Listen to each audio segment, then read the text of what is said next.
a very busy main road. This is Blackpool Road? Yeah, Blackpool Lane it is, yeah. And the police have stressed about Blackpool Lane because there are hundreds of cars. 700 vehicles. Yeah, that would have passed through that morning.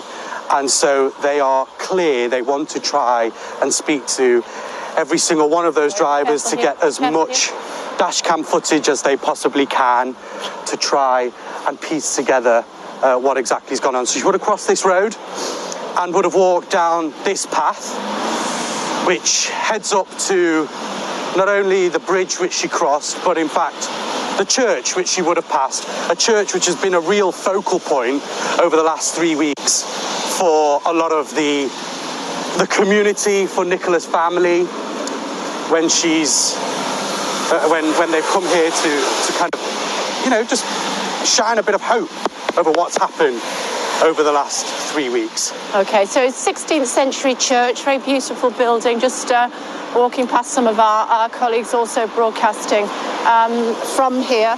The reason it's so poignant today is that it's 3 weeks today since she disappeared. Yep, 3 weeks today. Beautiful church. Is what she was. Yeah, it's a really lovely church. I've been inside as well. It's really lovely. The vicar has spoken to us a couple of weeks ago, spoke of how this community is really in shock after what happened 3 weeks ago. And I actually met Nicola's sister inside this church just a couple of days ago. She was leaving a message on a tree that's inside there with the yellow love hearts, messages of hope for Nicola. And she would have come up here to this iron bridge, which again has been another real focal point of the last 3 weeks. Look at all these beautiful ribbons, daffodils that have been tied up with messages. Nicola's partner came down here, leaving a message on one of them as well. And as we just go a bit forward, we get to the other side of the bridge, and essentially the start of the path which is next to the river. This is the path that runs along the river wire, and it was 8:43. Yeah. This time. This is when right she first hit this. So, you know, quite a pace she was walking at, isn't it? Yeah, it was. Yeah, it was. We've you know, walked down. She's got a dog with her. Probably the dog, you know, running a bit ahead of her. You're a dog walker yourself. This first time we see the river wire there. Yeah, that's the river. You can see actually, you know, there is a bit of a flow to the river this morning. But, you know, this was all normal for Nicola. Yeah. You know, walking along this path, you know, the river to her right, the dog was scurrying off ahead of her. Dog off the lead by now. Yeah, that's, I mean, I'm not entirely sure whether the dog is still on the lead or off the lead, but certainly when she got to the fields a bit further up, the dog was definitely off the lead. But this is her normal walk, and this is, of course, this riverbank which has been scoured by police, not only in the water, by divers, by specialist teams, but on the banks as well, by forensic police officers. They've really investigated and thoroughly checked the banks and the water bed. Gone down to the sea and back again on several occasions with the scuba team. Yeah, there has been, look, you know, there's no denying, Kay, there's been a lot of resource pumped into this investigation over the last 3 weeks. Yeah. There has been, you know, a really high-tech equipment used as well to try and see if they can locate Nicola. Of course, their working hypothesis is that she did end up in this river. You can just see as we go around here as well, Kay. Actually, yeah. This is the weir. Yeah. Now, what the police say is that it is very likely that if Nicola was in the water, the force of the river could have, the flow of the river could have sent her over that weir, and that's where you see the water picks up, the pace picks up, and she could have gone further downstream. Okay. But, you know, this has also been a point where police have been launching their boats off here to try and get into some parts of the water, to get near to some of the deep parts where they can do some of their diving and see if they can get any evidence. So just to clarify what's going on here, we are trying to walk at a pace that she would have been walking at. This is exactly what would have happened 3 weeks ago. She's dropped the kids off at school. She's walked along the Blackpool Lane there, and she's moved onto this path that will take her to her normal route where she walks the dog Willow. Yeah, and look at this, you know, posters everywhere now. Yeah. Nicola's face is plastered over this village. Yeah. We saw this morning driving in, you know, even miles out, missing posters, someone with some evidence who may have been driving that Friday morning. Do you know where Nicola is? Did you see anything? Did you see her entering the path? Did you see her leaving the path? Was that a possibility? Yeah. But now we're just walking into a path which basically takes us to where we've been broadcasting from this morning. Yeah, and the next juncture of where people last saw her. Yes, exactly. You know, we've seen already a number of dog walkers this morning. It is a busy dog walking area. Plenty of dog walkers almost every morning. I've been told, okay, that Friday morning, the 27th of January... Very cold. It was very cold, yeah. It was really cold. And slippy. Slippy because of the mud. And the ice. Yeah, and the ice. And there weren't as many dog walkers as there usually would have been that morning. I mean, if there were more, maybe we'd have more answers by now. You know, it's a minute thing that the weather wasn't the greatest. It could have seen more people out on the footpaths walking their dogs. But, you know, we're heading to the fields now where Nicola was sighted. And there's a lower field and an upper field, yeah? Yeah, so there's a lower field to our left as we get through this kissing gate. And this gate, actually, I think we have to mention because it will play an important role when we talk a bit about what happened later on. We just get through it. Yeah, so this is what, I mean, this is basically what we call a kissing gate, isn't it? So this could have been, the dog was stuck this side, so it couldn't come if she went back this way. And let's come. The area that we just walked along, that is where there's no CCTV. No. We go down this way? Yes, so Nicola would have come through the gate and she would have walked onto what is now the lower field. Just a big open space. I can imagine, it's not been confirmed, but I can imagine police are suggesting that Nicola would have taken Willow off the lead here. Yeah, of course. And let her roam about. Yeah. You're a dog walker, you know, that's what would And then he'd have been off, happen. she'd have been off, keep saying here.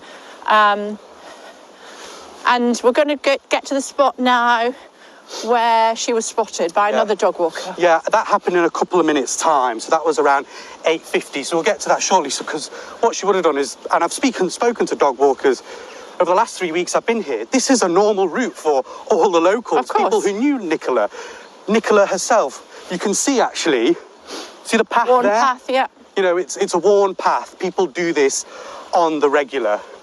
And this is where she would have brought Willow as normal that morning. So what's striking me at the moment is that she had quite a lick on. So, you know, she wasn't sauntering. She wasn't like alone with her thoughts. She was properly moving. Yeah, but I think there is also, given everything that's come out over the last few days, Kay, her family and her friends, and I think people in general who are watching this will be thinking, what were Nicola's thoughts that Friday morning? How was she feeling? What was going through her mind? We know she was on a meeting call. We know she texted a friend, all that kind of stuff. But what was going through that mum of two's mind, particularly when just over 2 weeks before that morning, she had a visit from police because of concerns for welfare? Yeah, we know that a medical team went to the home on the 17th of January. They haven't told us anything more than that, but we do know that the police have referred themselves to the complaints committee as a direct result of that moment. And if we just pause here, because before we get to the upper field, it was around this time, roughly, about 8:50, that Nicola was then spotted by another dog walker. Yeah. Someone who knew her, walking around the lower field with their dog as well. The two dogs actually interacted before the other dog walker went off and took the river path, which we've just come down, and Nicola then carried on with her dog Willow. And we wanted to do this retracing of her steps today to illustrate to people at home, you know, what had happened. You know, there's so much intense interest on what has happened. She's the front page picture on all the papers, seemingly every day. And yet it's difficult to place things together until you sort of do this sort of walk, I suppose. Especially when you're in such a rural area. Look, this is such a quaint village. Beautiful. A rural, quaint village in a rural part of Lancashire.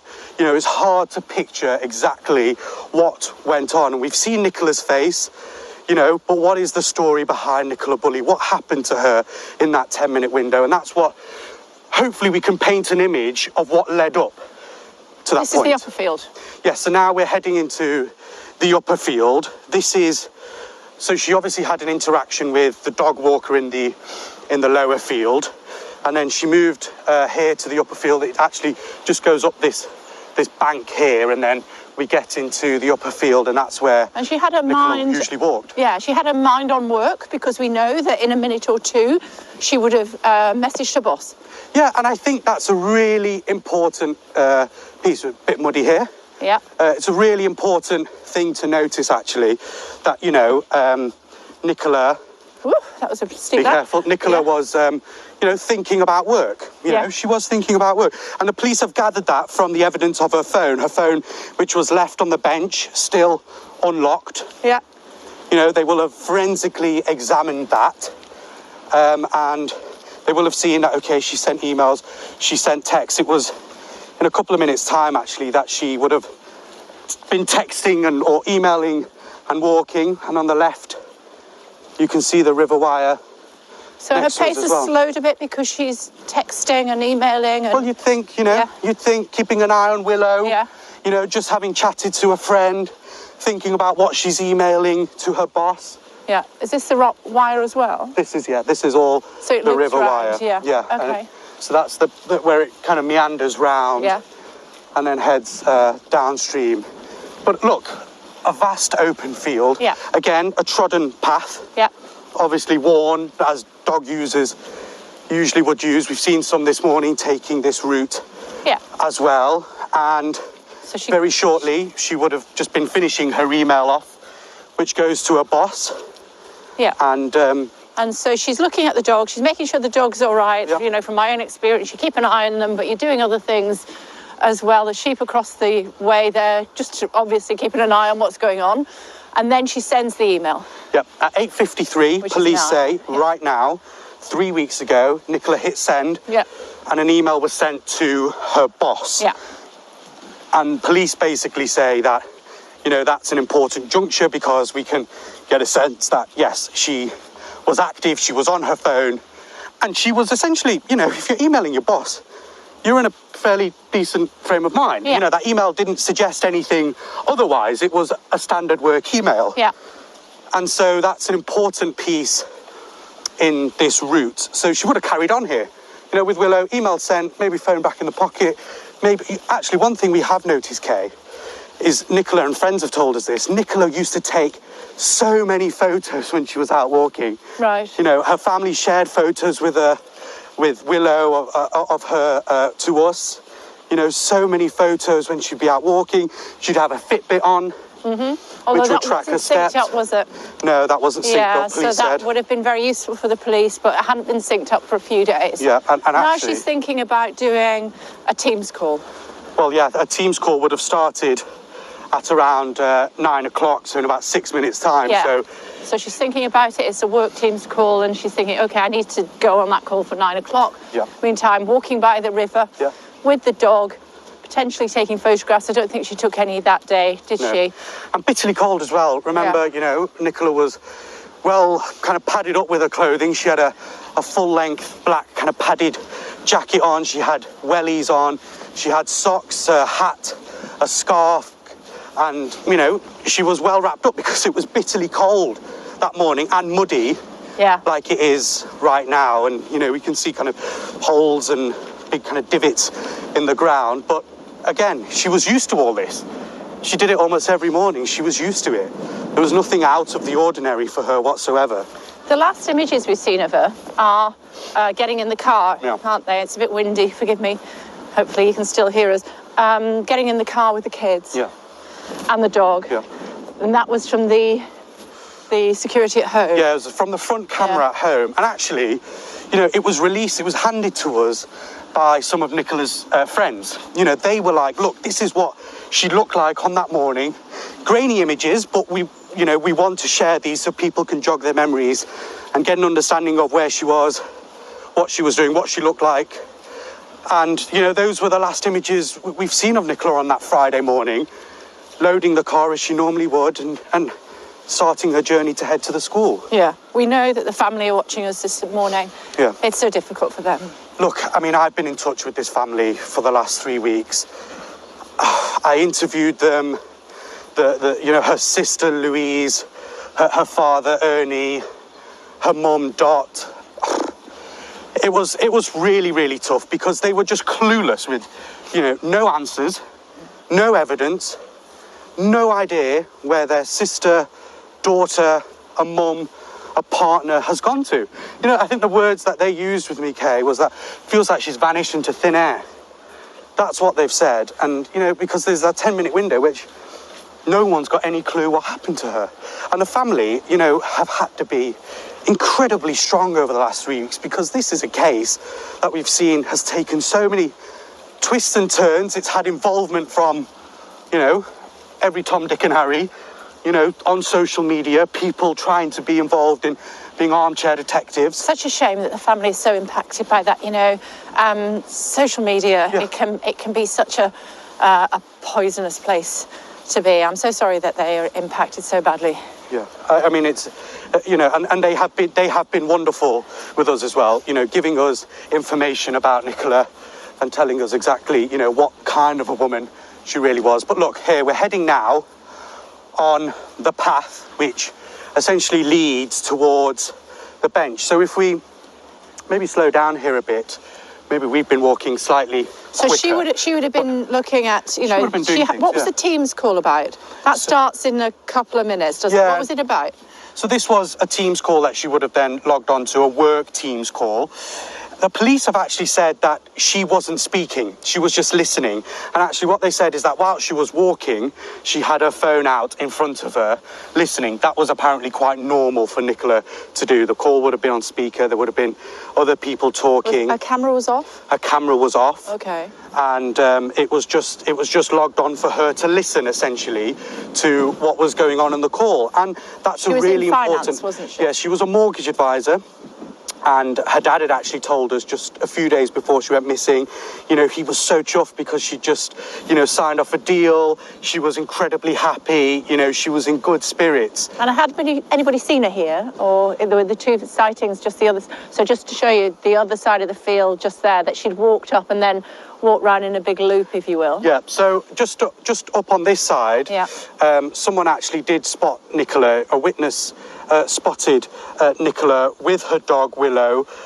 They actually then, police spoke to that witness to get more information. They put out a picture of the witness. They got in touch with the witness. They spoke to them and they got some information from the witness just to piece together the timeline of what we're doing this morning. But, this is a vast area, as we can see, the lower field, the upper field. It's a normal move. She takes Willow all the way round and her walk would have carried on. I think River it would have been... always one side or the other. Yeah, exactly. And I think, look, you walk with your dogs, she would have taken it nice and easy. She just dropped the kids off to school. The banks are steep here. It has to be said, and they would have been slippy, but you would have thought most people would be able to get out of that unless there was some way where they were injured and couldn't. Yeah, doggy coming. Yeah.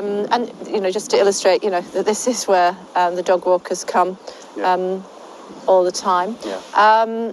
Her partner came along, Paul, and he's retraced these steps many times, hasn't he? Yeah, he has, and he came down pretty much straight away. He wanted to see what was the scene like, what happened here straight away. Good morning. Morning, sir. Come on through. Do come How through. are you? No, not at all. Good to see you. Do you live here? Well, it has been like that. So you actually saw the phone, is that right? Yeah. You saw the phone that Friday morning? Yes. Yeah, and that was around, was it after 9:30? I gave a full statement to the police with the exact time because my wife's telephone call had the time on it, so... Yeah. But I've given a full statement to the police. Was it just on the bench, or...?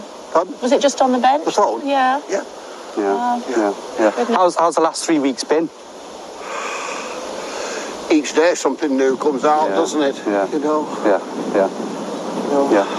But, And in terms of, when you saw phone, lead and Willow, who you knew who Nicola was. No, I didn't. Oh, you knew the Willow, that was it, wasn't it? You knew Willow. I knew I'd seen both the owners of Willow walking this dog in the past, but whilst I knew them by face, like I know your face, I didn't know the name. Yeah. But I remember you actually telling me when you saw the phone, the lead and Willow, you were like, okay, I'm going to keep an eye on it because something doesn't feel right. I thought somebody had gone to the toilet in the...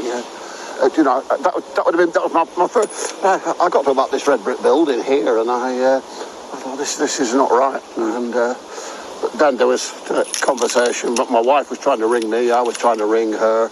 Penny had rung my wife to say that she'd fastened the dog up that was... And Penny was the lady who actually spotted Willow initially and saw the phone but didn't know what was going on with the phone. That's right, yes. Yeah. And then after that, what happened? Well, what were the next steps? Then it was just a progression of things happening. We found out because of the wallpaper on the phone. We found out who the couple were. Then the school was contacted, and Paul arrived. Yeah.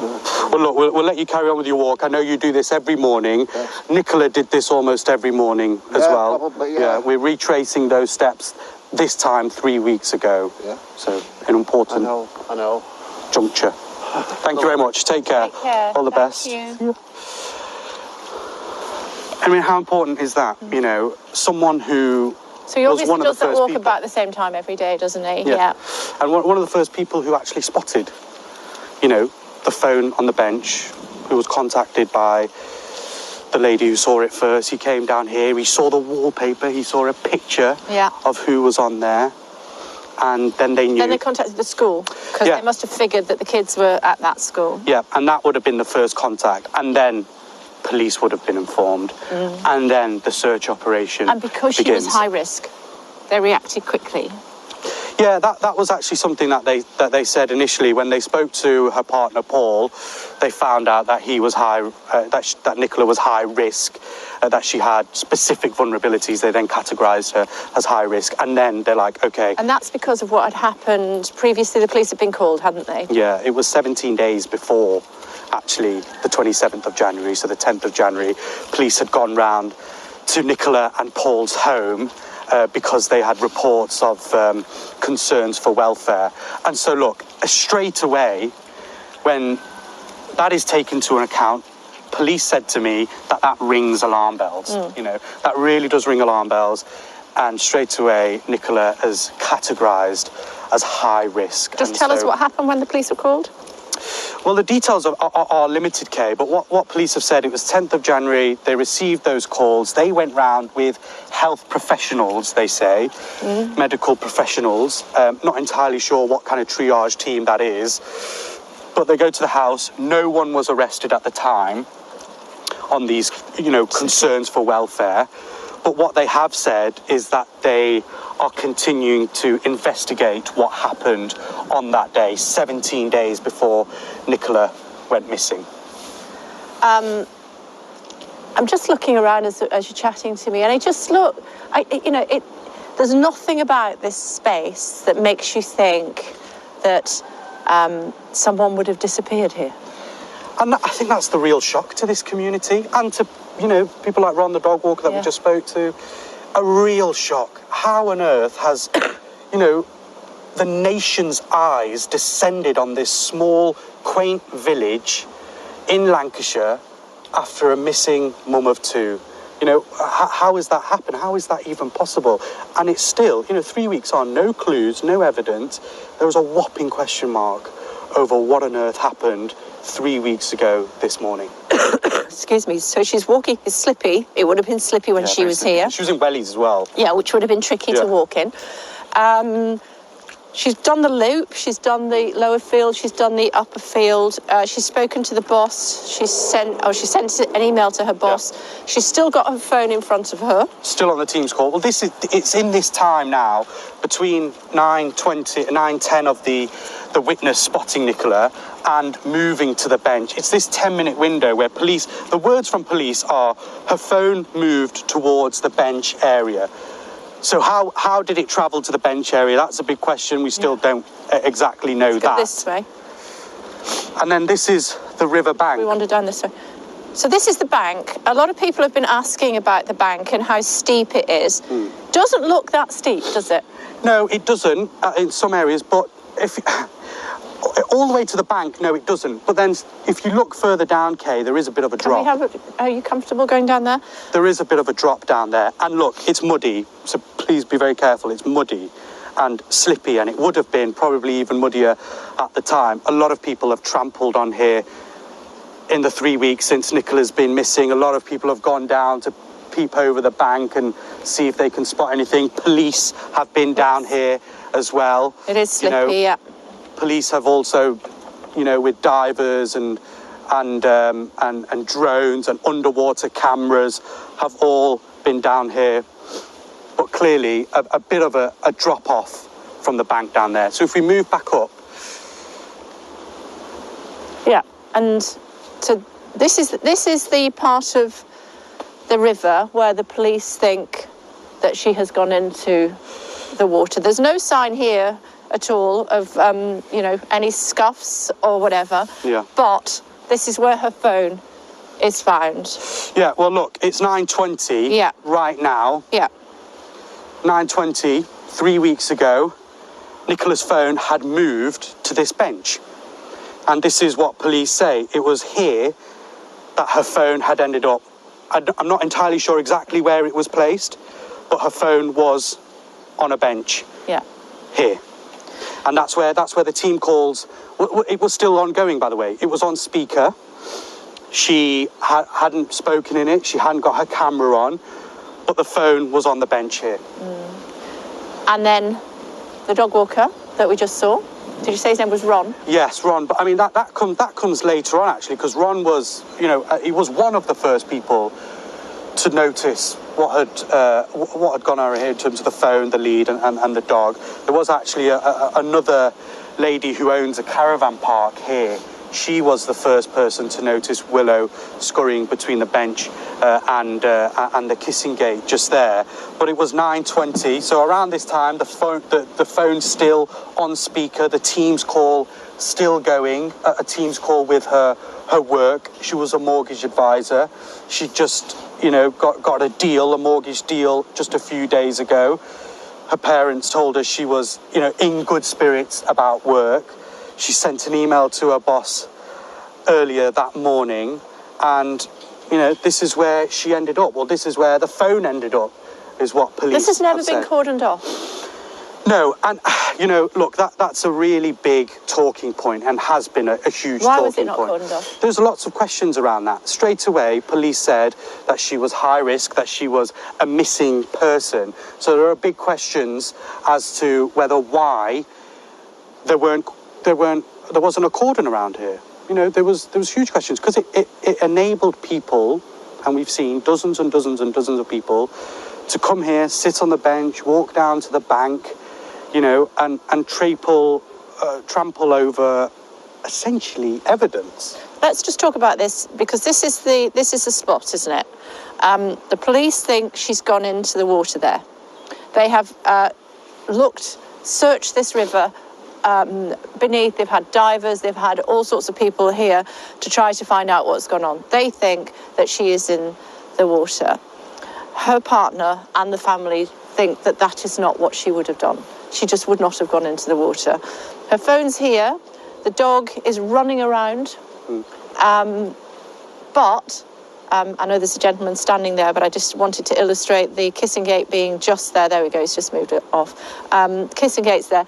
That stretch there that we walked down about 40 minutes ago doesn't have any CCTV.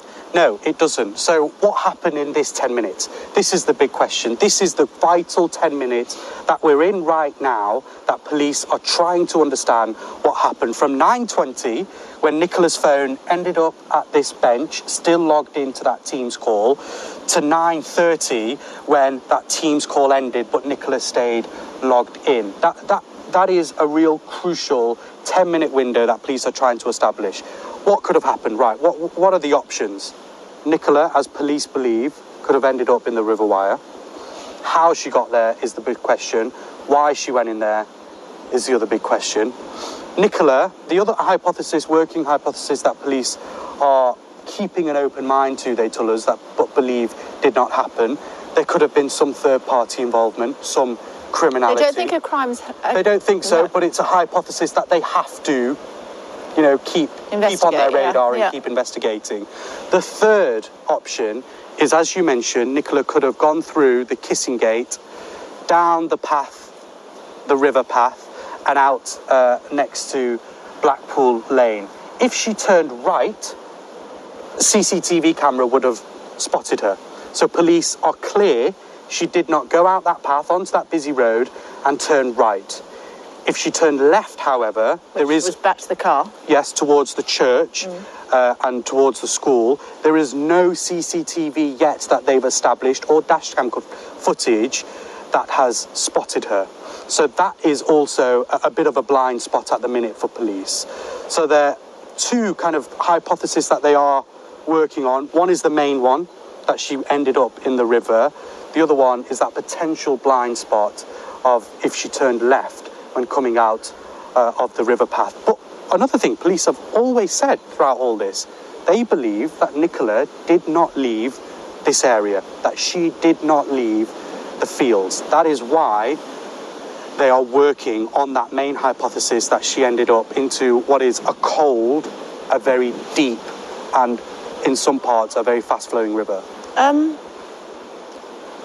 I just can't get over the setting, really, and the fact that a crime could have potentially have been committed here. And I can't comprehend that a dog owner would leave the dog here and walk up that path.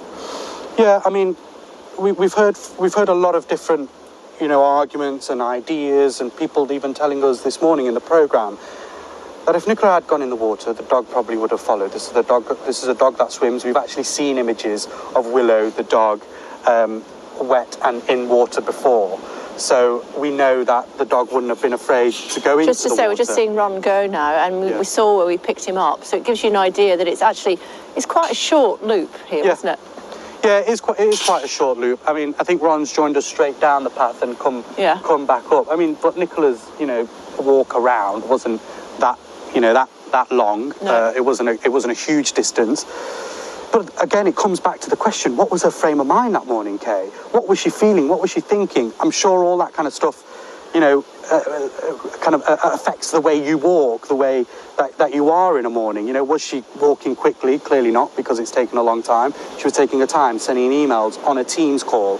That Teams call's still ongoing right now, this time 3 weeks ago. Until 9:30. The police have debunked some of the ridiculous rumours about the fishermen covering their faces, and there was a van that they wanted to talk about. But they do want more CCTV. 700 vehicles so far? Yeah, it's dash cam footage, which is vital. You're right, look, there's been so many different theories, and police coming out on the 14th of Feb with the Assistant Chief Constable, with the Senior Investigating Officer for the first time in this case. We saw her, and they were adamant that wanted to dispel a lot of those theories from people, namely, who hadn't come down to the scene. And that was a clear aim for them on the 14th. They came out in force and they wanted to dispel those theories. I think they did that. I think that's fair to say. And it drew people back to, right, what is their main working hypothesis now? But obviously in that press conference as well, we heard, the kind of shock bombshell, really, that Nicola, had specific vulnerabilities and that she, was high risk that morning. And the Home Secretary wants Lancashire Police to explain why they've talked about alcoholism or misuse of alcohol, shall we say, and also the menopause. What's that got to do with it? Yeah. So from when we arrived here, we were telling you about the phone on the bench, which was about 9:10. It was about 20:09. 20 the phone past 9. arrived So at the there's bench. there's 10 minutes now. So the 10 minutes we've been standing here, something has happened. Yeah, and that's the big question. And that's the 10 minutes where she's disappeared. You know, that is what police are trying to identify. Her phone was on the bench. Did Nikki sit on the bench? Did she take some time out, sat on the bench? Was her dog Willow roaming around? You know, was he near the water's edge? You know, did he go towards the bank? Was he having a look over in the water? Nikki's phone was placed on the bench. She was still listening to that team's call. But what happened in that 10 minutes? But we don't know if she was there. That is the big question. The phone was there. Yeah. Police are adamant the phone was there, but where was Nikki? Where was Nicola Bulley in that 10 minutes 3 weeks ago today? And that's a question that police are really just trying to answer. But it's, you know, it's not as if this place is scattered with CCTV. We're in, you know, a big Such field a small area. next to a river. Such a small area.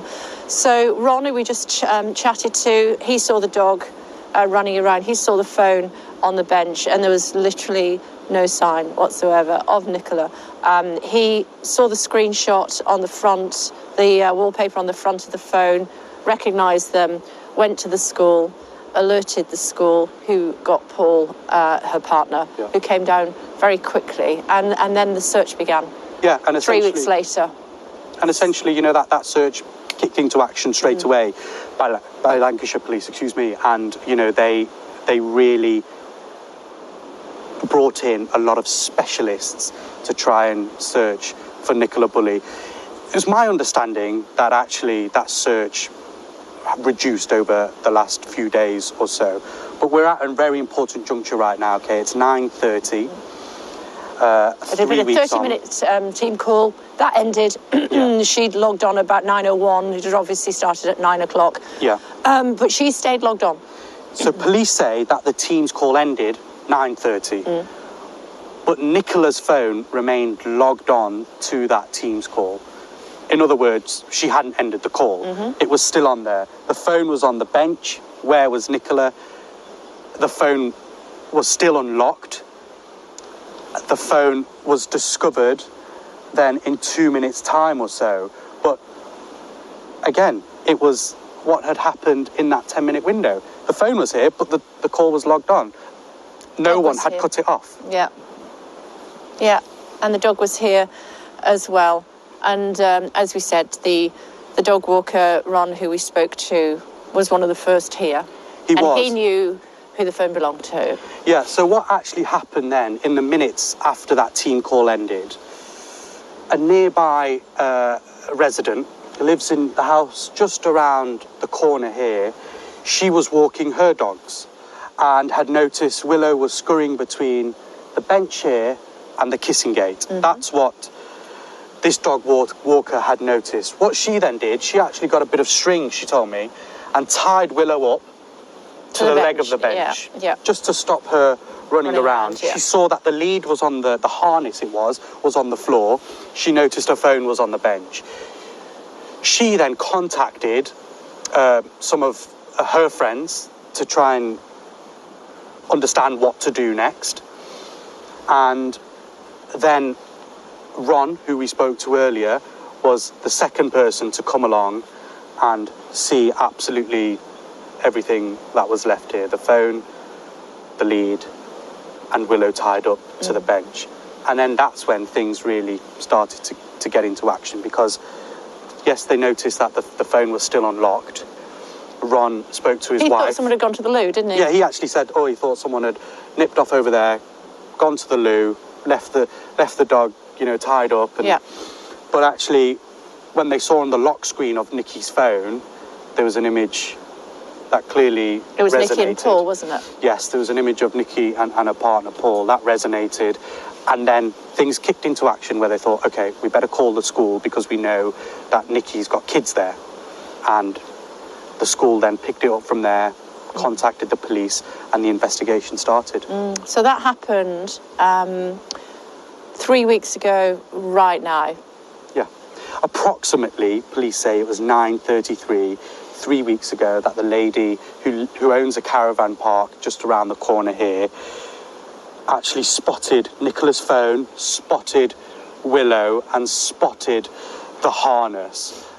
She was another dog walker, so, you know, she noticed who Willow was, noticed who Willow belonged to, and then that's when things really kicked into action, and so other locals got involved. Yeah, so that's like the 45 minutes from when she dropped the children off at school. We've walked her walk today, starting in the car park, walking along Blackpool Lane, going past the 16th century parish church, very beautiful building, walking down to where we are, and then going around the loop, the lower field, and then up to the upper field, sending an email to her boss saying hello to people that she knew along the way, dialing into a Teams call just after it started at 9 o'clock, making her way to where we are now. We know that her phone made its way to here. It was left on the bench. The dog was here. The harness was here. There was literally no further sign of Nicola, and that has been the case for the last 3 weeks. It has been perplexing for Lancashire Police. It has been devastating for her family. We'll have continuing coverage here on Sky.